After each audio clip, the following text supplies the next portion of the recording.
Hello everyone, welcome to T1 academy. I'm Sudhir Kumar. Daily current అఫైర్స్లో భాగంగా మనం ఈరోజు 1 జూలైకి సంబంధించిన వేరియస్ కరెంట్ అఫైర్స్ ఏవైతే న్యూస్లో ఉన్నాయో వాటి గురించి ఇన్ డీటెయిల్గా చూద్దాము. So let's see the topic. So first of all question of the day. So నిన్నటి క్వశ్చన్కి ఆన్సర్ మనం చూడాలి కానీ, సో ఇది నిన్నటి question. Okay, which of the following statements is true about National Statistics Day celebrated on 29th June in India? Okay, option A, it commemorates the establishment of the Reserve Bank of India. Option B, it honors the contributions of Dr. M.S. Swaminathan to agriculture. Option D, it marks the birth anniversary of Professor P.C. Mahalanobis, known as the father of Indian statistics. Option D, it is organized by the Ministry of Home Affairs to promote crime statistics. So option C is the correct answer. మనకి ఏంటి national statistics day ఎప్పుడు celebrate చేసుకుంటాం? PC Mahalanobis గారి యొక్క పుట్టిన రోజును celebrate చేస్తూ వారి యొక్క కాంట్రిబ్యూషన్స్ని రికగ్నైజ్గా మనము నేషనల్ స్టాటిస్టిక్ డేని సెలబ్రేట్ చేస్తున్నాము. Okay, so question of the day, దీనికి మీరు ఈరోజు కామెంట్ సెక్షన్లో కామెంట్ చేయాలి. Okay, what is the question? What is the primary objective of the టెక్వర్స్ 2025 initiative launched by the government of India? So టెక్వర్స్ అనే initiative అనేది తీసుకొచ్చారు. అది దేనికి సంబంధించింది అనేది ఆప్షన్స్లో ఉండడం జరిగింది. Option A, to promote international technological partnership through foreign innovation. Option B, to replace older trade fairs with a new export centric tech showcase. Option C, to transition India towards a product-driven economy by encouraging indigenous research and development, innovation and commercialization.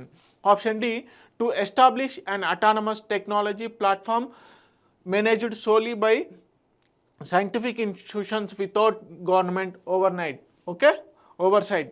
So దీనికి సంబంధించిన answer ఏంటి అనేది మీరు ఈరోజు comment సెక్షన్లో comment చేయండి. Okay, దీనికి correct answer ఏందనేది నేను రేపు చెప్తాను. ఓకే, సో ఈరోజు టాపిక్స్ ఏంటి అనేది చూస్తే ప్రధానమైనటువంటి టాపిక్స్ వచ్చేసి Sugamya Bharat app, Skytrax awards న్యూస్లో ఉండడం జరిగింది. అదేవిధంగా national evaluation of protected areas ఏంటి అనేది చూద్దాము. అదేవిధంగా GOSAT GW శాటిలైట్ ఏ కంట్రీ లాంచ్ చేయడం జరిగింది, పర్పస్ ఏంటి అనేది చూద్దాము. గిన్నీస్ వరల్డ్ రికార్డ్స్ ఐకాన్ క్లబ్లో ఎవరు జాయిన్ అవ్వడం జరిగింది. Okay, new AIB Asian infrastructure investment bank ఏదైతే ఉందో దానికి సంబంధించిన న్యూ ప్రెసిడెంట్ రావడం జరిగింది, చూద్దాము. Ladakh first astro tourism festival అనేది నిర్వహించడం జరుగుతుంది. Artificial intelligence in currency. Okay, turmeric board headquarters వచ్చేసి మనకు రీసెంట్గా ఇనాగ్రేట్ చేయడం జరిగింది. అదేవిధంగా national chartered accounts day 2025.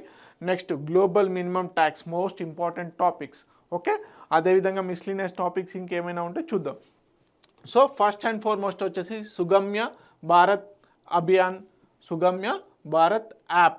Okay, Sugamya Bharat అభియాన్లో భాగంగా ఎవరైతే దివ్యాంగులు మనకి పర్సన్స్ విత్ డిసబిలిటీస్ ఎవరైతే ఉన్నారో ఫిజికల్లీ ఛాలెంజ్డ్ పర్సన్స్ని ఇప్పుడు దివ్యాంగాస్గా పేరు మార్చడం జరిగింది కదా. సో మనం ఇప్పుడు దివ్యాంగులుగా పేర్కొనడం జరుగుతుంది. అదేవిధంగా ఎల్డర్లీ పర్సన్స్కి యాక్సెసబుల్ ఫ్రీగా ఉండే విధంగా, అంటే యాక్సెసబుల్ ఫ్రెండ్లీగా ఇన్ఫ్రాస్ట్రక్చర్ ఉండే విధంగా ఈ సుగమ్య భారత్ అభియాన్ అనేది తీసుకురావడం జరిగింది. యాక్సెసబుల్ ఇండియా క్యాంపెయిన్లో భాగంగా యాక్సెసబుల్ ఇండియా క్యాంపెయిన్. సో ఈ ప్రోగ్రాంలో భాగంగా సుగమ్య భారత్ అభియాన్ అనే దాన్ని తీసుకొచ్చారు. దాంట్లో తీసుకొచ్చిందే Sugamya Bharat app.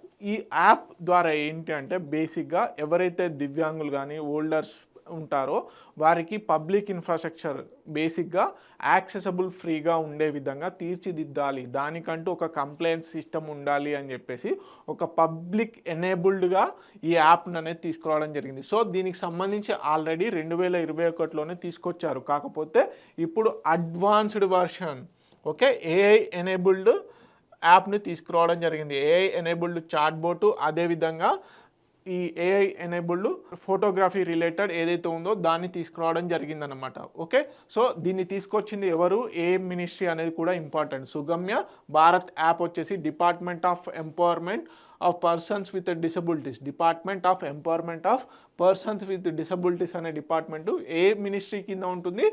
Ministry of social justice and empowerment కింద ఉండే మినిస్ట్రీ బేసిక్గా ఈ సుగమ్య భారత్ అభియాన్ని తీసుకురావడం జరిగింది. సో మేజర్ ట్యాగ్ లైన్ ఏంటి, anybody any time anywhere. So ఈ యాప్ను ఉపయోగించుకొని బేసిక్గా ఎవరైనా ఈవెన్ పర్సన్స్ విత్ డిసబిలిటీసే కాకుండా సీనియర్ సిటిజన్సే కాకుండా అది ఒకవేళ సీనియర్ సిటిజన్స్ ఫ్రెండ్లీగా లేకుంటే ఆ ఇన్ఫ్రాస్ట్రక్చర్ రిలేటెడ్గా యాక్సెసబుల్గా లేకుంటే మనం ఈజీగా ఫొటోస్ పిక్చర్స్ తీసేసి ఈ యాప్ ద్వారా కంప్లైంట్ చేయవచ్చు. సో దానికి వీలైనంత త్వరగా అక్కడ యాక్సెసబుల్ ఫ్రీగా ఇన్ఫ్రాస్ట్రక్చర్ని బిల్డ్ చేయడం జరుగుతుంది. సో బేసిక్గా crowd sourcing issues raised by people pan India regarding the inaccessible places. So బేసిక్గా మనము చూస్తూ ఉంటాం ఇన్యాక్సెసబుల్ ప్లేసెస్ ఏవైతే ఉంటాయో వాటిని services and before for being made accessible. So ఈ యాప్ ద్వారా కంప్లైంట్స్ చేస్తే ఈజీగా అక్కడ ఉన్నటువంటి ఇన్ఫ్రాస్ట్రక్చర్ని బిల్డ్ చేసి సీనియర్ సిటిజన్స్కి, దివ్యాంగులకి ఈ యాక్సెసబుల్ ఫ్రీ చేస్తారనమాట. ఓకే, సో దీనికి సంబంధించిన హైలైట్స్ చూద్దాం. So crowd sourced mobile platform to report accessibility barriers. So accessibility barriers ఏముంటాయో వాటిని గురించి అనమాట. Especially public infrastructure, transport and information communication technology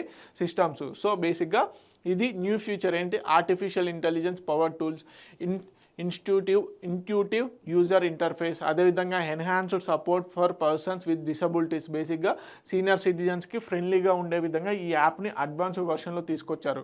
launched ఎవరు చేశారు, department of empowerment persons with disabilities. ఇది ఏ మినిస్ట్రీ కింద ఉంటుంది, ministry of social justice and empowerment కింద ఉండడం జరుగుతుంది. సో బేసిక్గా 2021లో మనకి యాక్సెసబుల్ ఇండియా క్యాంపెయిన్లో భాగంగా సుగమ్య భారత్ అభియాన్లో భాగంగా యాప్ను తీసుకురావడం జరిగింది. కానీ ఇది అడ్వాన్స్డ్ వర్షన్. ఓకే, ఇది అడ్వాన్స్డ్ వర్షన్. సో బేసిక్గా దివ్యాంగులకు అదేవిధంగా సీనియర్ సిటిజన్స్కి ఇన్ఫ్రాస్ట్రక్చర్ అనేది యాక్సెసిబుల్గా ఉండడమే దీని యొక్క main intention. Okay, so Telugu medium అభ్యర్థులు ఎవరైతే ఉన్నారో please note it down. Important పాయింట్స్ని ఒకసారి నోట్ చేసుకోవడానికి ట్రై చేయండి. Okay, next Kerala tops national evaluation of protected areas. So భారతదేశంలో మనకి నేషనల్ పార్క్స్ అదేవిధంగా వైల్డ్ లైఫ్ శాంచురీస్ ఏవైతే ఉన్నాయో వన్యప్రాణుల సంరక్షణ కేంద్రాలు, సో దాదాపుగా 438 ప్రొటెక్టెడ్ ఏరియాస్ ఏవైతే ఉన్నాయో సంరక్షణ కేంద్రాలు, అటు నేషనల్ పార్క్స్ ఇటు వైల్డ్ లైఫ్ శాంచురీస్ ఏవైతే ఉన్నాయో వాటికి సంబంధించిన అకౌంటబుల్ ఏది national evaluation of protected areas. So బేసిక్గా ప్రొటెక్టెడ్ ఏరియాస్ ఏ విధంగా పర్ఫార్మెన్స్ చేస్తున్నాయని చెప్పేసి ఒక అకౌంటబిలిటీ ఓరియంటెడ్ సర్వే అనేది కండక్ట్ చేయడం జరిగింది. ఎవరు, ministry of environment and forest climate change, ministry of environment and forest climate change. So 2020 నుంచి 2025 మధ్యలో ఏ రాష్ట్రంలో ప్రొటెక్టెడ్ ఏరియాస్ని బాగా కాపాడారు, ఏ విధంగా పర్ఫార్మెన్స్ చేశాయి అంటే అక్కడ సిబ్బంది కానీ అక్కడ ఉన్నటువంటి మేనేజ్మెంట్ కానీ ఆ ప్రొటెక్టెడ్ ఏరియాస్ని ఏ విధంగా కాపాడారు, ఏ విధంగా మెయింటెనెన్స్ చేశారు అనే దాన్ని బేస్ చేసుకొని ఆయా రాష్ట్రాలకి ర్యాంకింగ్స్ అనేది ఇవ్వడం జరిగింది, స్కోరింగ్ ఇవ్వడం జరిగింది. ఓకే, ఆ స్కోరింగ్లో వచ్చేసి కేరళ టాప్ ఫస్ట్ ప్లేస్లో ఉండడం జరిగింది. సో మనకి తెలుసు మనకి నేషనల్ పార్క్స్ అదేవిధంగా వైల్డ్ లైఫ్ శాంచురీస్ ఏవైతే ఉన్నాయో వాటికి సంబంధించిన మేనేజ్మెంట్ అసెస్మెంట్ అనేది ఈ national evaluation of protected areas 2020-25 గాను చేయడం జరిగింది. ఎవరు చేశారు, ministry of environment forest and climate change వాళ్ళు చేయడం జరిగింది. ఓకే, సో దీనికి సంబంధించిన స్కోర్స్ చూద్దాం, హైలైట్స్ చూద్దాం. సో ఒకే ఒక స్టేట్ వచ్చేసి వెరీ గుడ్ స్టేటస్లో ఉండడం జరిగింది. స్టేట్స్ పరంగా చెప్తున్నాను, రాష్ట్రాల పరంగా వచ్చేసి ఒకే రాష్ట్రం మాత్రం టాప్లో ఉండడం జరిగింది, అంటే వెరీ గుడ్ కేటగిరీలో ఉండడం జరిగింది. అది కేరళ.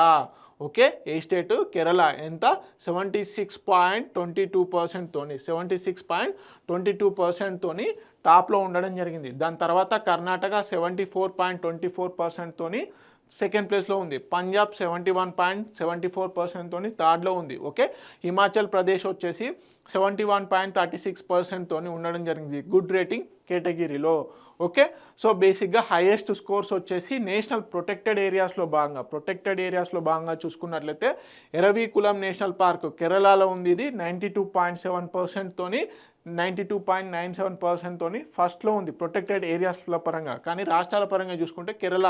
సో ఈ ఎరవికులం నేషనల్ పార్క్ కూడా ఎక్కడ ఉంది, కేరళలో ఉంది. ఓకే, తర్వాత డచిగామ్ నేషనల్ పార్క్ ఏదైతే ఉందో జమ్మూ కాశ్మీర్లో ఉంది. దీనికి వచ్చేసి 92.97%తోని ఇది కూడా సేమ్ స్కోర్తోని సెకండ్ ప్లేస్లో ఉండడం జరిగింది. అదేవిధంగా మతికేతన్ షోలా నేషనల్ పార్క్ ఏదైతే ఉందో కేరళలో ఇది 90.63%తోని థర్డ్ పొజిషన్లో ఉండడం జరిగింది. Habitat of the unique Galaxy frog ఏదైతే ఉందో అది ఇక్కడ ఉండడం జరిగింది. ఓకే, ఇది రాష్ట్రాల పరంగా.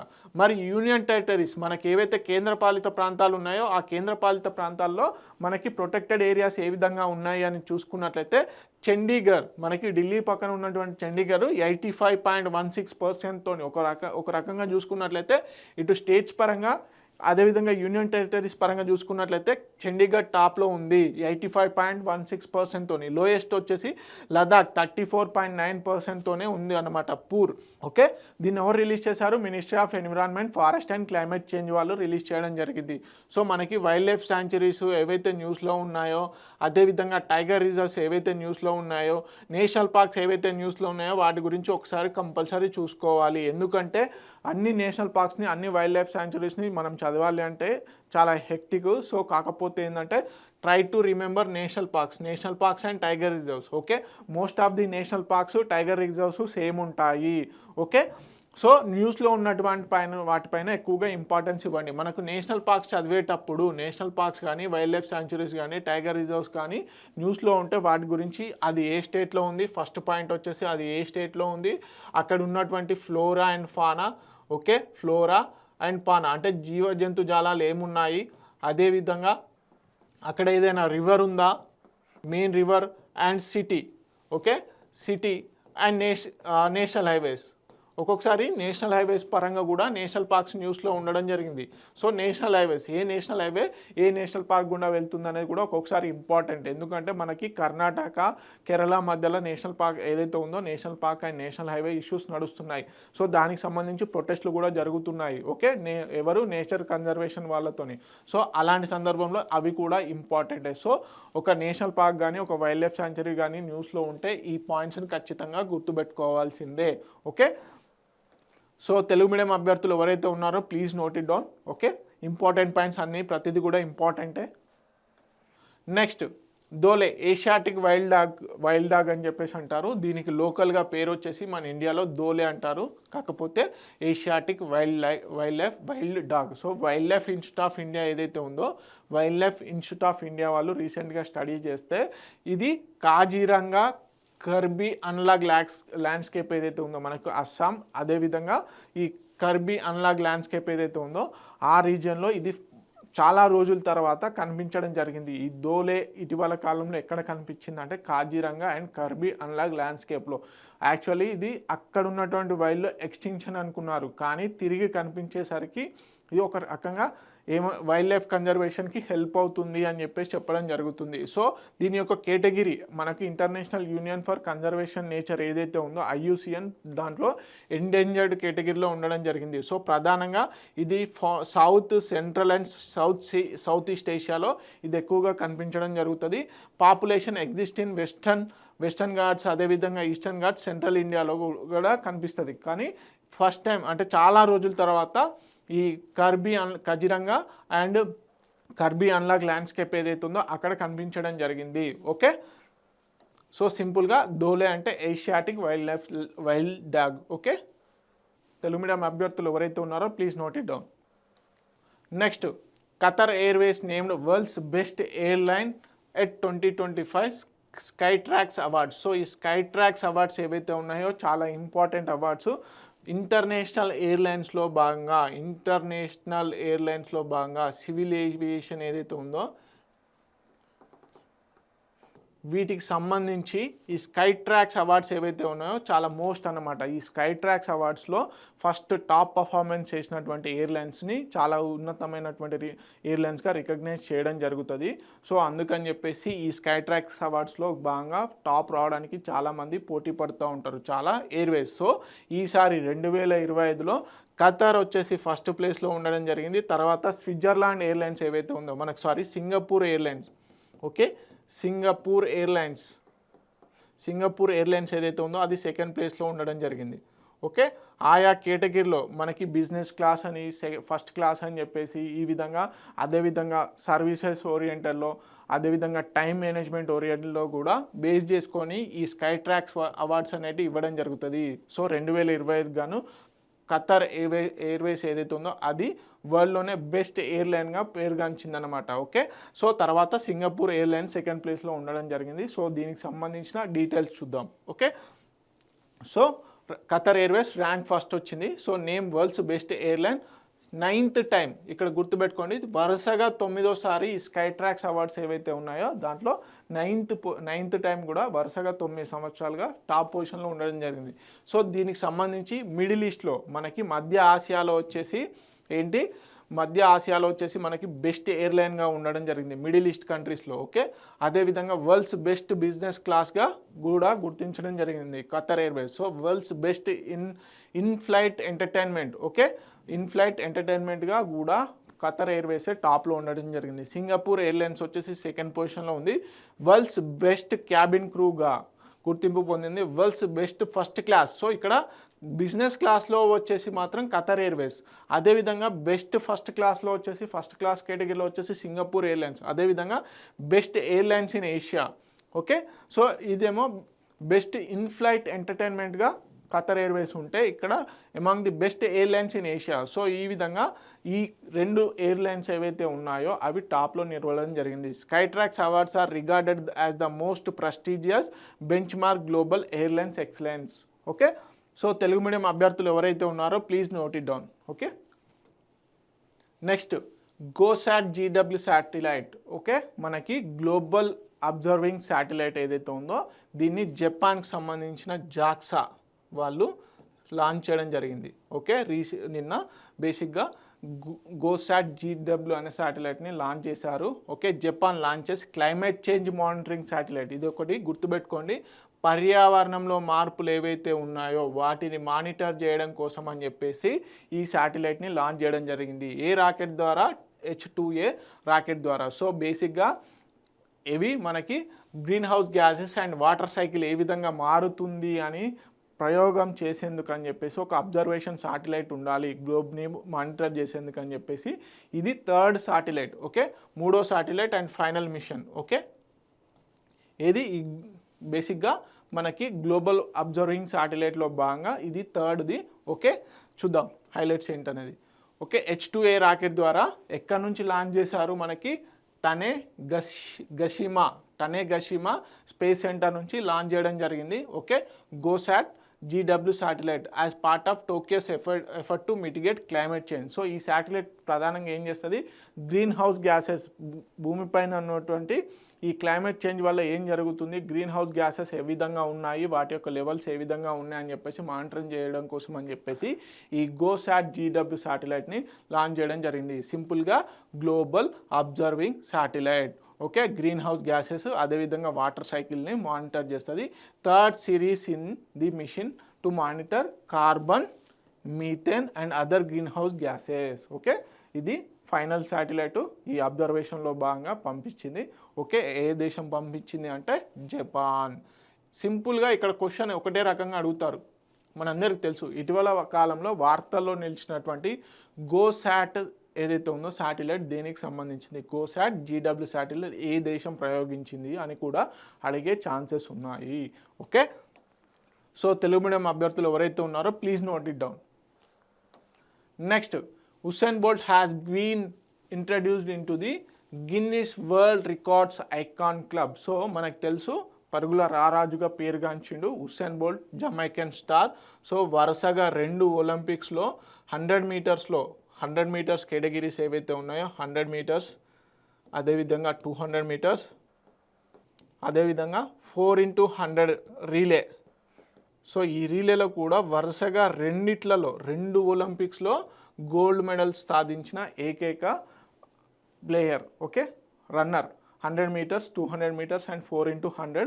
సో మొత్తం 9 మెడల్స్. కాకపోతే వీరి రిలే టీంలో బేసిక్గా ఒకతను డోపింగ్కి పాల్పడడం వల్ల ఆ మెడల్ని వెనక్కి తీసుకోవడం జరిగింది. సో మొత్తం 8 కేటగిరీలలో ఇప్పుడు వీరికి గోల్డ్ మెడల్ అనేది రావడం జరిగింది ఒకప్పుడు. సో వీరి యొక్క రికగ్నేషన్ అంటే వీరిని గుర్తిస్తూ ఈ గిన్నీస్ వరల్డ్ రికార్డ్స్ ఐకాన్ క్లబ్లో వీరి పేరు చేర్చడం జరిగింది. సో సింపుల్గా ఇటీవల కాలంలో గిన్నీస్ బుక్ వరల్డ్ రికార్డుకు సంబంధించిన ఐకాన్ క్లబ్లో ఏ ఆటగాడిని చేర్చారు అని అడిగితే అది ఉసేన్ బోల్ట్ని. ఓకే, ఎలా అడుగుతారు క్వశ్చన్, కింద ఇచ్చిన వారిలో ఎవరిని గిన్నీస్ బుక్ వరల్డ్ రికార్డ్ యొక్క ఐకాన్ క్లబ్లో చేర్చడం జరిగింది. Okay, option Usain Bolt. Okay, so 70 సంవత్సరాలు పురస్కరించుకొని 17th యానివర్సరీ, గిన్నీస్ యొక్క 17th యానివర్సరీని పురస్కరించుకొని దీన్ని చేయడం జరిగింది. So world's fastest man Usain Bolt has been officially recognised as a Guinness World Records icon celebrating his extraordinary achievements in athletics. So 17th యానివర్సరీని base చేసుకొని Guinness World రికార్డ్కి సంబంధించిన Guinness book record ఏదైతే ఉందో దానికి సంబంధించిన 17th యానివర్సరీని base చేసుకొని దీన్ని అనౌన్స్ చేయడం జరిగింది. Okay, 8 time Olympic gold medallist. So బేసిక్గా 9 times, కాకపోతే ఏంటంటే 4x100 రిలే ఏదైతే ఉందో ఆ 4x100 రిలే దాంట్లో వీళ్ళ టీమ్మేట్ డోపింగ్కి పాల్పడతాడు. సో అందుకని చెప్పేసి 8 మెడల్స్ అంటారు. ఓకే, సో తెలుగు మీడియం అభ్యర్థులు ఎవరైతే ఉన్నారో please note it down. Next turmeric board. So రీసెంట్గా జూన్ 29th రోజున మనకి ఈ టర్మరిక్ బోర్డుకు సంబంధించి నిజామాబాద్ డిస్టిక్లో హెడ్ క్వార్టర్స్ అనేది లాంచ్ చేయడం జరిగింది. సో అంతకుముందే మనకి తెలంగాణకు నిజామాబాద్లో పసుపు బోర్డు అనేది తీసుకొస్తాము అని చెప్పేసి అనౌన్స్ చేశారు, ఆల్రెడీ ఇస్తున్నాము అని చెప్పేసి అనౌన్స్ చేశారు. కానీ దానికి సంబంధించిన అఫీషియల్ హెడ్ క్వార్టర్స్ లాంచ్ చేయడం జరిగింది. ఎవరు లాంచ్ చేశారు? మన శ్రీ అమిత్ షా జీ గారు, honourable home minister and cooperation ఎవరైతే ఉన్నారో, సో కోఆపరేషన్ మినిస్ట్రీ కూడా మనకు అమిత్ షా గారే, అందరూ హోమ్ మినిస్ట్రీ అని అనుకుంటారు. సో కోఆపరేటివ్స్ ఏవైతే ఉన్నాయో వాటికి సంబంధించిన మినిస్ట్రీ కూడా మనకు అమిత్ షా గారే. సో వీరి చేతుల మీదుగా ఈ టర్మరిక్ బోర్డ్ ఏదైతే ఉందో దాన్ని లాంచ్ చేయడం జరిగింది. Okay, Telangana for the inauguration of the national turmeric board head quarters, so Nizamabad డిస్టిక్లో. ఓకే, సో మనకి టర్మరిక్ బోర్డు యొక్క మేజర్గా కాంపోజిషన్ తెలియాలి, అంటే మెంబర్స్ ఎవరెవరు ఉంటారు ఏంటి అనేది తెలియాలి. ఓకే, బేసిక్గా టార్గెట్ ఏంటి, 2030 కల్లా $1 బిలియన్ ఎక్స్పోర్ట్స్ అనేవి జరగాలి అని చెప్పేసి ఈ టర్మరిక్ బోర్డు అనేది టార్గెట్ పెట్టుకోవడం జరిగింది. 2030 కల్లా ఈ టర్మరిక్ బోర్డు నుంచి మన రాష్ట్రంలో ఉన్నటువంటి టర్మరిక్ బోర్డు నుంచి దాదాపుగా $1 బిలియన్ అనేది ఎక్స్పోర్ట్ అవ్వాలి, అంటే వేరే దేశాలకు ఎక్స్పోర్ట్ అవ్వాలి అని చెప్పేసి టార్గెట్ పెట్టుకోవడం జరిగింది. సో దీంట్లో భాగంగా టర్మరిక్ బోర్డులో భాగంగా ఏం చేస్తారు అంటే వాల్యూ చైన్ని బెస్ట్ చేసి packaging, branding and marketing, export ఇవన్నీ కూడా రిలేటెడ్గా ప్రొడక్షన్ ఏ విధంగా ఇంక్రీజ్ చేయాలనేది కూడా ఈ టర్మరిక్ బోర్డ్ అనేది చూస్తూ ఉంటుంది. సో దీంట్లో కాంపోజిషన్ మెంబర్స్ ఎవరెవరు ఉంటారు, మనకి బోర్డ్ అంటే మెంబర్స్ అనేది కంపల్సరీగా ఉంటారు. So chairperson appointed by the central government, అదేవిధంగా సెక్రటరీ వచ్చేసి డిపార్ట్మెంట్ ఆఫ్ కామర్స్కి సంబంధించి వారు అపాయింట్ చేయడం జరుగుతుంది. So members from ministries, Ayush ministry ఏదైతే ఉందో మినిస్ట్రీ ఆఫ్ ఆయుష్ నుంచి ఉండడం జరుగుతుంది మెంబర్స్లో, అదేవిధంగా మినిస్ట్రీ ఆఫ్ అగ్రికల్చర్ నుంచి ఉండడం జరుగుతుంది, కామర్స్ అండ్ ఇండస్ట్రీ నుంచి, అదేవిధంగా ఫార్మసిటికల్ నుంచి కూడా ఈ టర్మరిక్ బోర్డులో మెంబర్స్గా ఉండడం జరుగుతుంది. Okay, so next state representative. Okay, state representatives ఏంటి, టాప్ ప్రొడ్యూసర్స్ మహారాష్ట్ర నుంచి ఉండడం జరుగుతుంది, తెలంగాణ నుంచి, మేఘాలయ నుంచి కూడా ఉండడం జరుగుతుంది. So regional representation from other state, research institution, farmers, exporters వీళ్ళందరూ కూడా ఈ టర్మరిక్ బోర్డులో మెంబర్స్గా ఉంటారు. కానీ మనం గుర్తుపెట్టుకోవాల్సింది chairperson, secretary and members, various ministry నుంచి మెంబర్స్ ఎవరు అనేది గుర్తుపెట్టుకోవాలి. సో బేసిక్గా టర్మరిక్ స్టేటస్ ఏంటి, India produces greater than 70% of the global turmeric. So 30 varieties అనేవి కేవలం ఇండియా నుంచి ప్రొడక్షన్ అవుతూ ఉన్నాయి. ఓకే, సో 70% వరల్డ్కి కావాల్సినటువంటి టర్మరిక్ ఏదైతే ఉందో అది కేవలం ఇండియా నుంచో ప్రొడక్షన్ అవుతుంది. ఓకే, మేజర్ ప్రొడ్యూసర్స్ వచ్చేసి Maharashtra, Telangana, Karnataka, Tamil Nadu. So key exports, so బేసిక్గా టర్మరిక్ అనేది చాలా కంట్రీస్లో వాడతారు, కాకపోతే కీ ఎక్స్పోర్టింగ్ డెస్టినేషన్ కంట్రీస్ ఏంటంటే Bangladesh, UAE, USA, Malaysia. Okay, this is all about turmeric board. So composition చాలా ఇంపార్టెంట్ అండ్ హెడ్ క్వార్టర్ ఎక్కడ ఉంది అనేది important. Okay, Nizamabad district. Okay, Telugu medium అభ్యర్థులు ఎవరైతే ఉన్నారో please note it down. Target కూడా important, $1 billion. Okay, US. Okay, next India flag off its first exporter consignment of rose scented litchi from Pathankot to Doha. So బేసిక్గా మనకు litchi fruits ఏవైతే ఉన్నాయో వాటికి సంబంధించినటువంటి ఈ రోజ్ సెంటెడ్ సంబంధించినటువంటి లిచీ అదొక స్పెషల్ లిచి. సో దానికి సంబంధించిన ఫస్ట్ కన్సైన్మెంట్ వచ్చేసి ఎక్స్పోర్ట్ అవ్వడం జరిగింది. ఎక్కడ నుంచి? పంజాబ్లో ఉన్నటువంటి పఠాన్కోట్ నుంచి ఖతర్లో ఉన్నటువంటి దోహాకి ఇది ఎక్స్పోర్ట్ అవ్వడం జరిగింది. సో కంపల్సరీగా అడుగుతారు, ఇటీవల కాలంలో ఫస్ట్ కన్సైన్మెంట్ ఆఫ్ లిచి ఏ దేశానికి ఎక్స్పోర్ట్ అయిందంటే ఖతర్. ఓకే, సో దీనికి సంబంధించి చూద్దాం. సో పఠాన్కోట్ పంజాబ్, దోహా ఖతర్ ఎవరి ఆధ్వర్యంలో నిర్వహించబడింది? ఫెసిలిటేటెడ్ బై ది అంటే అపెడా, మనకి ministry of commerce and industry ఏదైతే ఉందో ఇది మనకి agriculture related, especially agriculture related ఏదైతే ఉందో అగ్రికల్చర్కి సంబంధించినటువంటి ఎక్స్పోర్ట్స్ను అపెడా చూసుకోవడం జరుగుతుంది, ministry of commerce and industry కింద ఉన్నటువంటిది. సో బేసిక్గా ఈ లిచీకి సంబంధించి ఏంటి, ఇది native to the southern China, introduce by the India via Myanmar and north east. So ఇది ఇండిజినస్ కాదు, మన ఇండియాలోనే కేవలం పండదండి. సో ఇతర దేశాల్లో కూడా పండడం జరుగుతుంది. సో బేసిక్గా సదరన్ చైనాకు సంబంధించింది. ఇది వయా మయన్మార్ నుంచి ఇండియాలోకి ప్రవేశించడం జరిగింది. ఇండియాలో వచ్చేసి Bihar top producer. Okay Bihar. So largest producer, $221,000 metric tons అనేది ఉత్పత్తి చేయడం జరుగుతుంది. సో బీహార్లో వచ్చేసి షాహీ లిచీ, అదేవిధంగా చైనా కల్టివేటర్స్ అనేవి ఎక్కువగా ఉండడం జరుగుతుంది. అదేవిధంగా వెస్ట్ బెంగాల్లో హై ప్రొడక్టివిటీ, సో ఒక ఎకరంలో ఎక్కువగా ప్రొడక్టివిటీ అవుతుందంట వెస్ట్ బెంగాల్లో. తర్వాత పంజాబ్, అస్సాం, త్రిపుర, జార్ఖండ్, ఉత్తరాంచల్ ఈ ప్లేసెస్లో కూడా ఎక్కువగా పండిస్తారు. కాకపోతే మేజర్ ప్రొడ్యూసర్ వచ్చేసి Bihar. Okay, one of the top producer in the country. Okay, so Telugu medium అభ్యర్థులు ఎవరైతే ఉన్నారో please note it down. Next జో జియాయి ఎవరైతే ఉన్నారో వీరు ప్రెసిడెంట్గా ఎన్నుకోవడం జరిగింది, అపాయింట్ చేయడం జరిగింది. దేనికి? ఏషియన్ ఇన్ఫ్రాస్ట్రక్చర్ ఇన్వెస్ట్మెంట్ బ్యాంక్ ఏదైతే ఉందో ఇది చైనాలో హెడ్ క్వార్టర్స్ బీజింగ్లో ఉంది. చైనాలోని బీజింగ్లో దీని యొక్క హెడ్ క్వార్టర్ అనేది ఉంది.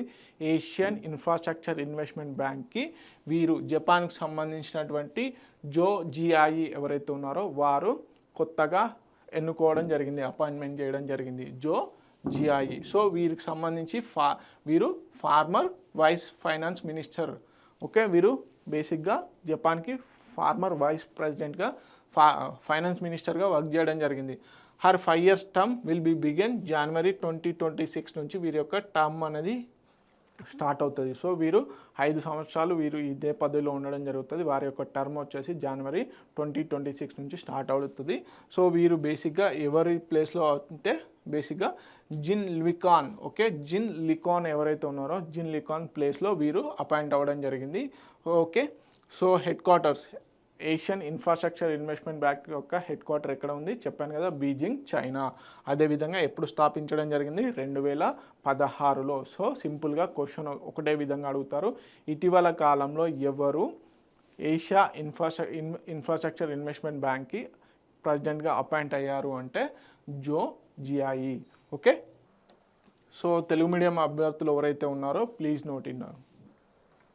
Next Ladakh first astro tourism festival. So మనకి తెలుసు లదాఖ్లో బేసిక్గా ఈ ఆస్ట్రో టూరిజం ఫెస్టివల్ని ప్రమోట్ చేస్తున్నారు. సో దీంట్లో భాగంగా ఆస్ట్రో టూరిజం, సో ఆస్ట్రానమీకి సంబంధించినటువంటి టూరిజాన్ని డెవలప్ చేస్తున్నటువంటి మొదటి రాష్ట్రం ఏది అంటే, ఫెస్టివల్ నిర్వహిస్తున్నటువంటి మొదటి రాష్ట్రం ఏది అంటే Ladakh. Okay, so Ladakh union territory మనకి. ఓకే, లదాఖ్ కేంద్రపాలిత ప్రాంతంలో మొట్టమొదటిసారికి ఈ ఆస్ట్రోకి సంబంధించినటువంటి టూరిజాన్ని డెవలప్ చేస్తున్నారు. సో దానికి సంబంధించి ఫెస్టివల్ కూడా నిర్వహిస్తున్నారు. సో చూద్దాం.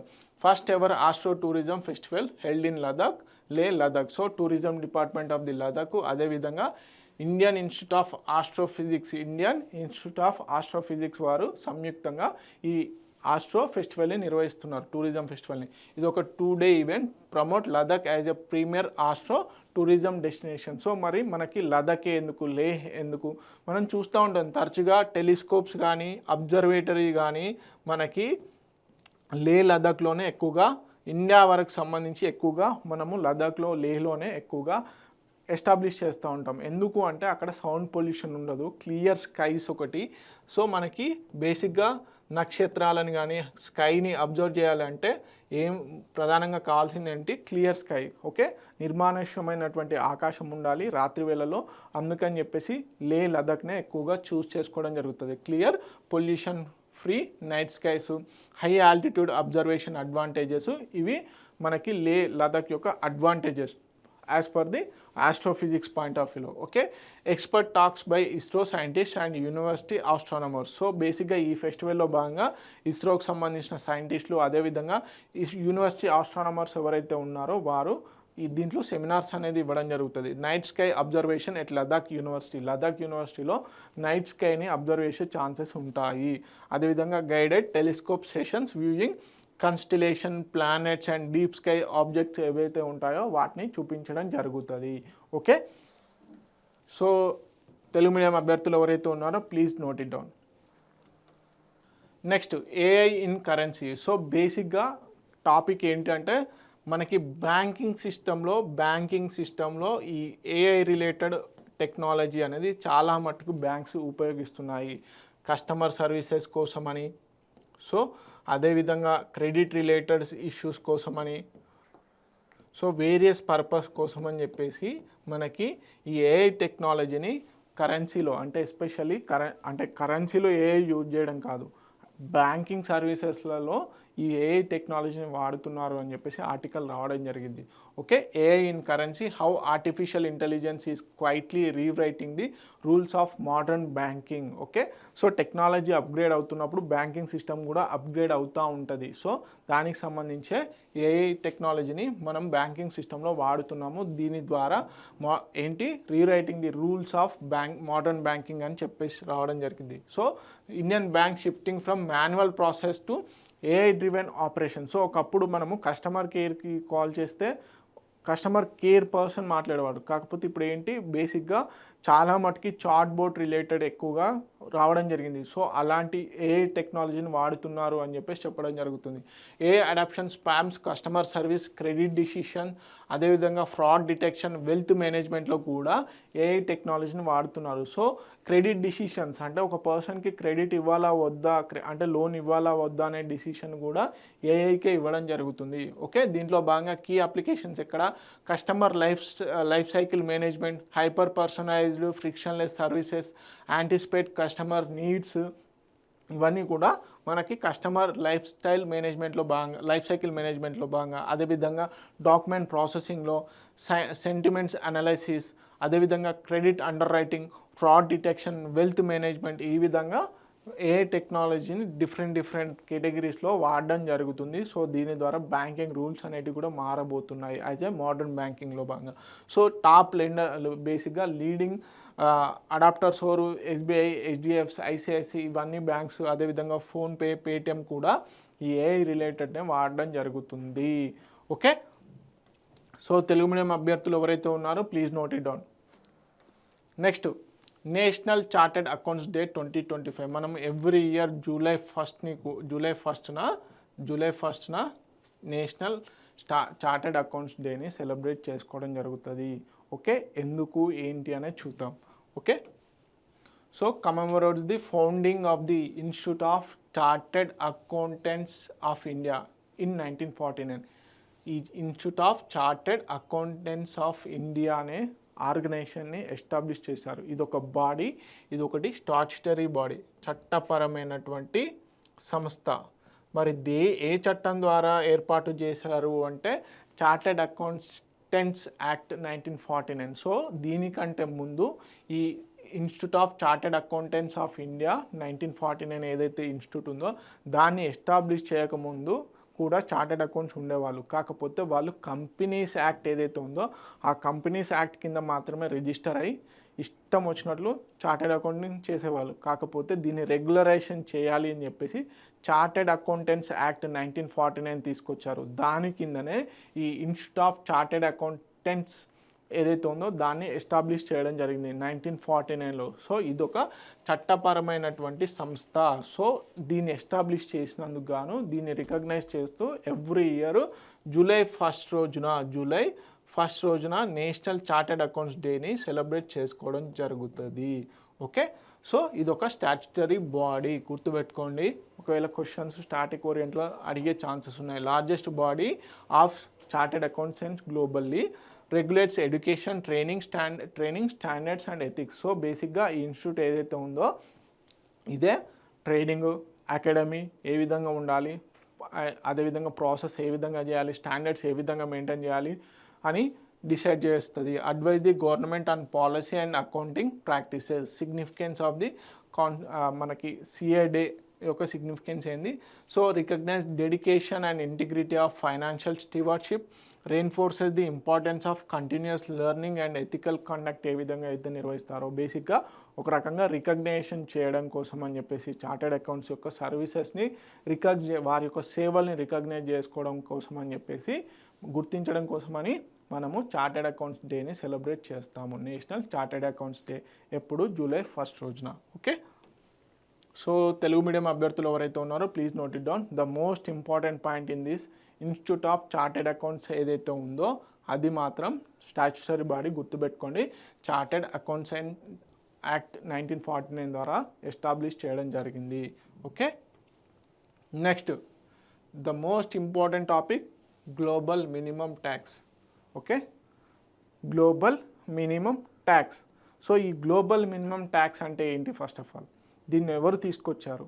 ఇప్పుడు G7 nations agree to exempt US firms from global minimum tax అని ఎందుకు అంటున్నాయి?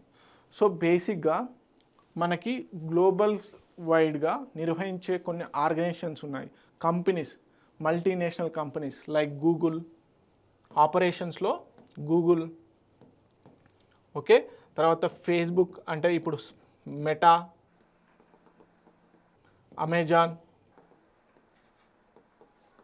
Next Twitter, next Apple.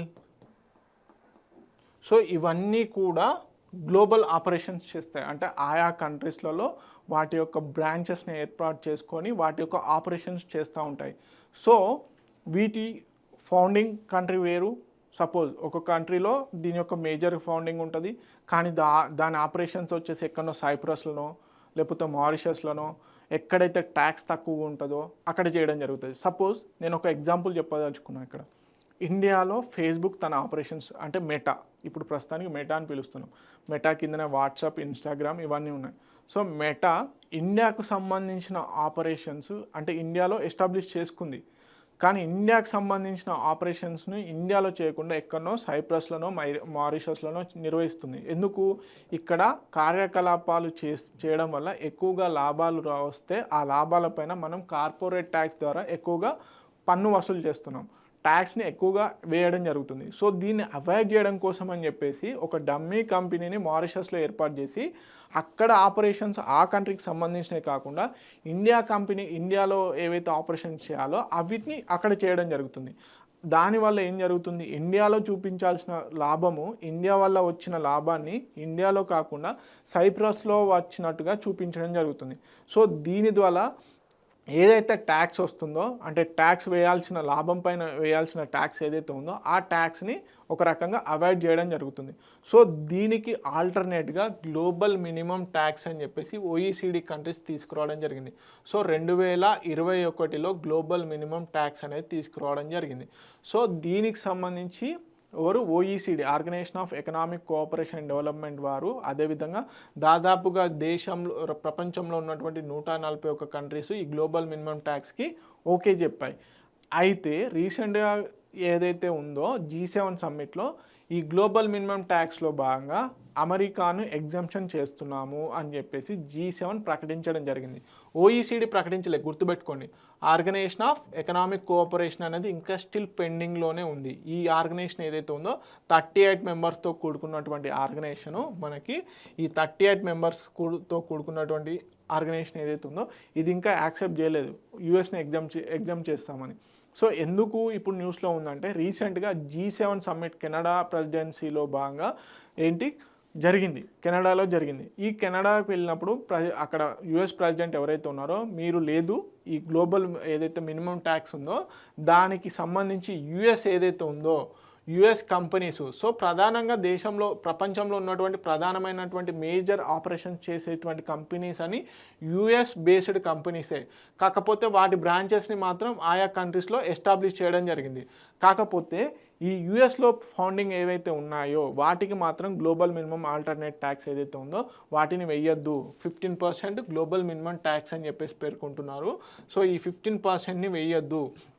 ఏది సైడ్ బై సైడ్ అనే వర్డ్తోని సైడ్ బై సైడ్ ట్యాక్స్ ద్వారా మేము మా దేశంలోనే ఆ కంపెనీస్కి ట్యాక్స్ అనేది వేస్తాము అని చెప్పేసి ఎవరు రీసెంట్గా G7 సమ్మిట్లో డొనాల్డ్ ట్రంప్ గారు ప్రపోజ్ చేయడం జరిగింది. అంటే ఇంటర్నల్ ఆపరేషన్స్కి, అదేవిధంగా ఫారెన్ ఆపరేషన్స్కి, యుఎస్లో జరిగే ఆపరేషన్స్కి, అదేవిధంగా ఫారెన్ కంట్రీస్లో నిర్వహిస్తున్న ఆపరేషన్స్ ఏవైతే ఉంటాయో వాటికి మేమే వేస్తాము ట్యాక్స్, మీరు వేయాల్సిన అవసరం లేదు, ఈ గ్లోబల్ మినిమం ట్యాక్స్ ఏదైతే ఉందో దాన్ని తీసుకురాకండి అని చెప్పేసి ప్రపోజల్ పెట్టడం జరిగింది. ఆ ప్రపోజల్కి G7 కంట్రీస్లో ఏవైతే ఉన్నాయో ఆ G7 కంట్రీస్ ఫ్రాన్స్, మనకి ఇవి ఏవైతే ఉన్నాయో ఆ కంట్రీస్ ఇప్పుడు ఓకే చెప్పడం జరిగింది. అందుకని చెప్పేసి గ్లోబల్ మినిమం ట్యాక్స్ న్యూస్లో ఉంది. సో సింపుల్గా గ్లోబల్ మినిమం ట్యాక్స్కి సంబంధించి నేను ఎగ్జాంపుల్తో సహా క్లియర్గా ఎక్స్ప్లెయిన్ చేశాను. సో దీనికి సంబంధించి హైలైట్స్ చూద్దాం. సో June 28, 2025 రోజున G7 under Canada's presidency announced exemption for US firms 15% global minimum tax. So ఈ గ్లోబల్ మినిమం ట్యాక్స్ ఎంత అని పెట్టుకున్నారు? 15%. So driven by the US president Trump policy reforms and నెగోషియేషన్స్లో భాగంగా దీన్ని తీసుకురావడం జరిగింది. ఏంటి ఈ గ్లోబల్ మినిమం ట్యాక్స్ నుంచి అమెరికన్ ఫార్మ్స్ ఏవైతే ఉన్నాయో వాటిని ఎగ్జంప్షన్ చేయాలి అని చెప్పేసి చెప్తున్నారు. ఓకే, సో బేసిక్గా deviates from the OECD organisation of economic cooperation డెవలప్మెంట్కి సంబంధించిన గ్లోబల్ మినిమం ట్యాక్స్ ఏదైతే ఉందో దాని నుంచి డీవియేట్ అవుతుంది. ఇది 2021లో ఈ ప్రపోజల్ తీసుకురావడం జరిగింది. సో గ్లోబల్ ట్యాక్స్ డీల్ ఏ విధంగా 2021లో తీసుకురావడం జరిగిందంటే pillar 1 reallocate taxing rights on big multinationals. So multinational companies ఏవైతే ఉన్నాయో వాటిపైన రీఅలొకేట్ చేయాలి ట్యాక్సింగ్ రైట్స్ అనేది ఫస్ట్ పిల్లర్. తర్వాత సెకండ్ పిల్లర్ ఏంటి? Impose 15% minimum corporate tax. అంటే మినిమం కార్పొరేట్ ట్యాక్స్ అనేది కంపల్సరీ ఇంపోజ్ చేయాల్సిందే. చెప్పాను కదా, ఇండియాలో జరుగుతున్నటువంటి ఆపరేషన్స్కి సంబంధించి ఆపరేషన్స్ ఇక్కడ నిర్వహించకుండా మారిషస్లో తక్కువ ఉన్నటువంటి ట్యాక్స్ ఉన్నటువంటి కంట్రీస్లో నిర్వహించడం వల్ల ఇక్కడ మనకు రావాల్సిన ట్యాక్స్ని అవాయిడ్ చేయడం జరుగుతుంది. సో ఇలాంటి ఇష్యూస్ రాకుండా ట్యాక్స్ ఫైలింగ్ ఏవైతే ఉంటాయో వాటిని ఒక స్ట్రీమ్ లైన్ చేయడం కోసం అని చెప్పేసి ఈ గ్లోబల్ మినిమం ఆల్టర్నేట్ ట్యాక్స్ అనేది తీసుకురావడం జరిగింది. So US opposed aspects citing sovereignty and competitiveness. So బేసిక్గా వారి యొక్క సార్వభౌమత్వానికి, అదేవిధంగా ఇది కాంపిటేటివ్నెస్కి అగెనెస్ట్ అని చెప్పేసి యుఎస్ పేర్కొంటుంది. కానీ ఇక్కడ ఇంకో పాయింట్ ఏంటంటే ప్రపంచంలో మేజర్ కంపెనీస్, మల్టీనేషనల్ కంపెనీస్ ఎక్కడ ఉన్నాయి? యుఎస్ బేస్డే ఇక్కడ స్థాపించి వేరే కంట్రీస్లలో మల్టీనేషనల్ కంపెనీస్గా ఎదగడం జరిగింది. సో ఈ గ్లోబల్ మినిమం ఆల్టర్నేట్ ట్యాక్స్ తీసుకురావడం వల్ల ఏంటి, యుఎస్ బేస్డ్ కంపెనీస్ ఏవైతే ఉన్నాయో వీటికే ప్రధానంగా నష్టం చేకూరుతుంది. అందుకని చెప్పేసి ఇప్పుడు యుఎస్ వాళ్ళు లేదు, మేమే అటు ఇంటర్నల్గా జరిగేటువంటి ఆపరేషన్స్కి, అదేవిధంగా ఎక్స్టర్నల్గా జరిగే ఆపరేషన్స్కి మేమే ట్యాక్స్ వేస్తామని చెప్పడం జరిగింది. సో దాన్ని ఏమని చెప్పారు? సైడ్ బై సైడ్ ట్యాక్స్గా పేర్కొనడం జరిగింది. సైడ్ బై సైడ్ ట్యాక్స్ అని చెప్పేసి పేర్కొనడం జరిగింది. Okay, reduce compliance burden. So global minimum alternate tax ఏదైతే ఉందో, ఈ మినిమం ట్యాక్స్ ఏదైతే ఉందో దాంట్లో భాగంగా reduce compliance burden, boost foreign investment appeal, అదేవిధంగా అవాయిడ్ డబుల్ ట్యాక్సేషన్కి సంబంధించి ఈ OECD కంట్రీస్ తీసుకురావడం జరిగింది. కాకపోతే ఇప్పుడు G7 కంట్రీస్ ఎగ్జంప్షన్ చేసే కానీ ఈ గ్లోబల్ మినిమం ఆల్టర్నేట్ ట్యాక్స్ ఏదైతే ఉందో దానికి సంబంధించి ఇంకా OECD కంట్రీస్ ఓకే చెప్పలేదు. ఓకే, సో దాని మీద రచ్చ జరుగుతుంది ఇప్పుడు. Exemption not at finalised, OECD approval is pending. Okay, Trump's ఏమని స్టేట్మెంట్ ఇచ్చాడు? 1 big beautiful bill reforms global taxation rules అని చెప్పేసి చెప్పడం జరిగింది. So section 899 known as the revenge tax targets foreign investors from countries imposing what the US views as unfair ట్యాక్సెస్గా పేర్కొనడం జరుగుతుంది. So may undermine OECD tax cooperation efforts, ఇవన్నీ కూడా బేసిక్గా నష్టం చేకూరే ఛాన్సెస్ ఉన్నాయని చెప్తున్నారు. ఒకవేళ యూఎస్ని ఎగ్జామ్షన్ చేస్తే అని చెప్పేసి చెప్తున్నారు. సో చూడాలి ఏమవుతుందో. సో మనకు తెలుసు G7 మెంబర్స్ ఇటీవలనే చూసాము. Canada, France, Germany, Italy, Japan, UK, అదేవిధంగా యునైటెడ్ స్టేట్స్. సో బేసిక్గా 38 కంట్రీస్ ఏవైతే ఉన్నాయో అవి OECD కంట్రీస్లో ఉండడం జరిగింది. Organisation of economic cooperation and development. Okay, Telugu medium అభ్యర్థులు ఎవరైతే ఉన్నారో ప్లీజ్ నోట్ ఇట్ డౌన్. చాలా ఇంపార్టెంట్ పాయింట్స్. మనకి ఇక్కడ గుర్తుపెట్టుకోవాల్సింది గ్లోబల్ మినిమం ట్యాక్స్ ఒకటి, next side by side tax. Okay, ఈ సైడ్ ట్యాక్స్ దేనికి న్యూస్లో ఉంది అని అడిగే ఛాన్సెస్ ఉన్నాయి. సో సైమల్టేనియస్గా ఇంటర్నల్ ఆపరేషన్స్ అదేవిధంగా ఫారెన్ ఆపరేషన్స్ పైన ట్యాక్స్ విధించడమే అమెరికా కంపెనీస్కి ట్యాక్స్ విధించడం కోసం అని తీసుకొచ్చింది ఈ సైడ్ బై సైడ్ ట్యాక్స్ అని చెప్పేసి చెప్పడం జరిగింది. ఓకే, సో ఇది నెక్స్ట్ స్లైడ్. ఓకే, ఇవన్నీ ఇంపార్టెంట్ కరెంట్ అఫైర్స్. మరిన్ని ఇంపార్టెంట్ కరెంట్ అఫైర్స్ కోసం T1 అకాడమీ యూట్యూబ్ ఛానల్ని ఫాలో అవ్వండి. అదేవిధంగా టెలిగ్రామ్ ఛానల్లో మేము చాలా వరకు కంటెంట్ అనేది పోస్ట్ చేయడం జరుగుతుంది. క్విక్ రివిజన్ మెటీరియల్స్ అని, వన్ లైనర్స్ అని, అదేవిధంగా డైలీ కరెంట్ అఫైర్స్ సంబంధించిన పోస్టర్ అని, అదేవిధంగా ఇతరత్ర నోటిఫికేషన్స్ సంబంధించిన నిరుద్యోగులకు సంబంధించి ఏవైనా ఇన్ఫర్మేషన్ ఉన్నా కానీ, ఉద్యోగ నోటిఫికేషన్లకు సంబంధించి ఏదైనా ఇన్ఫర్మేషన్ ఉన్నా కానీ మేము ఆ టెలిగ్రామ్ ఛానల్లో పోస్ట్ చేయడం జరుగుతుంది. So join in our Telegram group T1 academy. T1 TONE అని కొడితే T1 అకాడమీ అని మీరు టైప్ చేస్తే ఆల్రెడీ అందులో ఉంటుంది. అదేవిధంగా ఈ వీడియో డిస్క్రిప్షన్లో కూడా మేము లింక్స్ ఇవ్వడం జరిగింది. So please follow T1 academy. Thank you so much.